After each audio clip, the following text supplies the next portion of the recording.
என் அன்பு தமிழ் சொந்தங்களுக்கு வணக்கம். வெஜ் அண்ட் நான்வெஜ் சேனலில் இன்றைக்கி நம்ம ஸ்பைசியான பன்னீர் மசாலா எப்படி பண்ணுறதுன்னு பார்க்கலாம். என் சேனலை இன்னும் சப்ஸ்கிரைப் பண்ணாமல் இருந்தால் இந்த சப்ஸ்கிரைப் பட்டனை கிளிக் பண்ணுங்கள். மறக்காமல் இந்த பெல் சிம்பிளையும் கிளிக் பண்ணுங்கள். என் ரெசிபி உங்களை தேடி வரும்.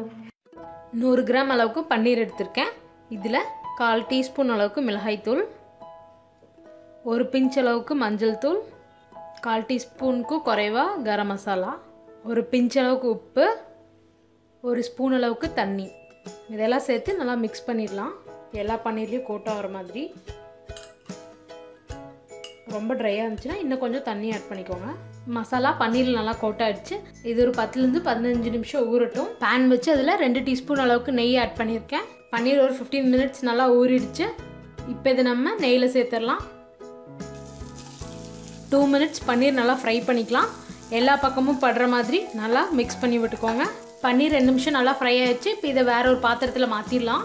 அதே பேன் வச்சு அதில் 1 டீஸ்பூன் நெய், 4 டீஸ்பூன் அளவுக்கு எண்ணெய் ஆட் பண்ணியிருக்கேன். இது கூட நம்ம ஸ்பைசஸ் சேர்த்துடலாம். 2 ஏலக்காய், 4 கிராம்பு, ஒரு சின்ன துண்டு பட்டை. இதுலேருந்து நல்ல வாசனை வரும், அது வரைக்கும் வதக்கிக்கலாம். ஸ்பைசஸ்லேருந்து நல்ல வாசனை வந்துருச்சு. இப்போ நம்ம ஆனியன் பியூரி ஆட் பண்ணிடலாம். 3 ஆனியனை ரஃப்பாக கட் பண்ணிவிட்டு மிக்சியில் போட்டு இந்த மாதிரி நீங்கள் அரைச்சும் சேர்த்துக்கலாம், அல்லது கிரேட்டரில் துருவியும் சேர்த்துக்கலாம். வெங்காயம் நல்லா வதங்கிருச்சு. இப்போ நம்ம 1/2 டீஸ்பூன் இஞ்சி பூண்டு பேஸ்ட் சேர்த்துக்குவோம்.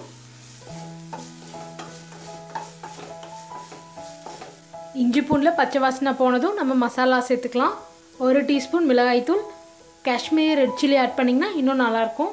1/4 டீஸ்பூன் அளவுக்கு கரம் மசாலா, 1/2 டீஸ்பூன் அளவுக்கு மல்லித்தூள், 1/2 டீஸ்பூன் பெப்பர் பவுடர்.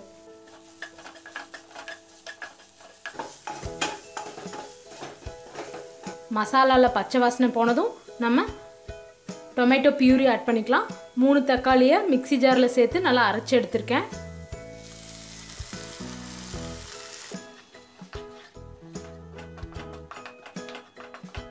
இதில் கொஞ்சமாக தண்ணி ஆட் பண்ணிக்கலாம். தேவையான அளவுக்கு உப்பு சேர்த்துடலாம்.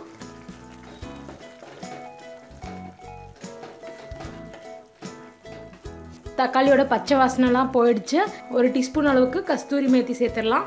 நல்லா க்ரஷ் பண்ணி சேர்த்துருங்க. இது கூட 1 டீஸ்பூன் அளவுக்கு கடலை மாவு சேர்த்துடலாம். இது கிரேவி நல்லா திக்காக கொடுக்கும்.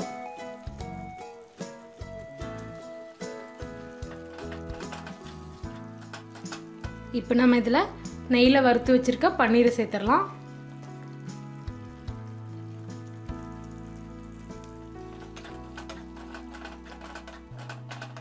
இது லோ ஃப்ளேமில் ஒரு 5 நிமிஷம் இருக்கட்டும். ஒரு லிட் போட்டு க்ளோஸ் பண்ணிடலாம்.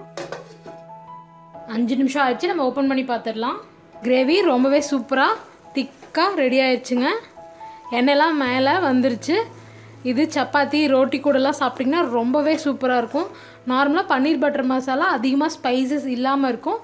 இது வந்து ரொம்பவே ஸ்பைஸியாக நல்லாயிருக்கும். நீங்களும் இது வீட்டில் ட்ரை பண்ணி பாருங்கள். மேலே கொஞ்சமாக மல்லித்தலை தூவிடலாம். ஸ்பைஸியான பன்னீர் மசாலா ரெடி.